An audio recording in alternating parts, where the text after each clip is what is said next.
So as we all know, our government has banned TikTok and other Chinese applications. And I'd just like to say that I totally support this ban and I will boycott it. I support it and my whole family supports it.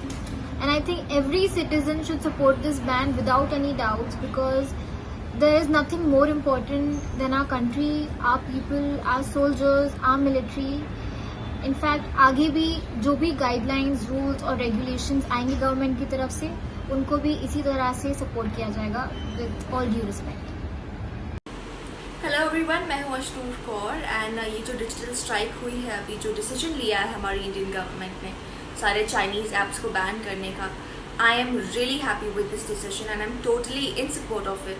क्योंकि ये जो सारे apps थे एक बहुत ही अहम हिस्सा बन गए थे हम सभी की लाइफ का, स्पेशली यूथ की लाइफ का। And this was like a mode of entertainment for them. So जो एक major distraction था हम सभी की लाइफ में, वो अभी हट गया है. So we can concentrate on more productive things. हम Indian apps यूज़ कर सकते हैं, उनको एक जरिया बना सकते हैं हमारी entertainment के लिए, जैसे हम बाकी सारे Chinese apps यूज़ करते थे.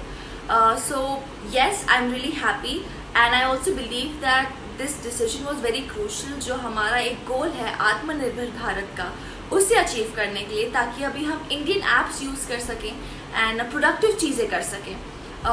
Also yes, as actors your fans expect you to be active on all the platforms. तो कभी कभार मैं भी टिकटॉक्स बनाती थी फ़न के लिए, लेकिन जब से इंडिया चाइना का हुआ है तब से I have been avoiding it and now that this decision has been taken, I am totally gonna oblige to it, I'm totally gonna follow it and I want to encourage all of you as well to please follow it.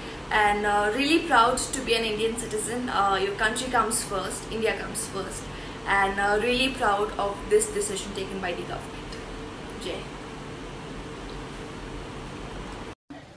I stand by my country. और ये जो India और China के बीच में चल रहा है, China India को अटैक कर रहा है और इंडिया में चाइना के इतने एप्लीकेशंस और प्रोडक्ट्स हैं, तो हम लोग एक जन नहीं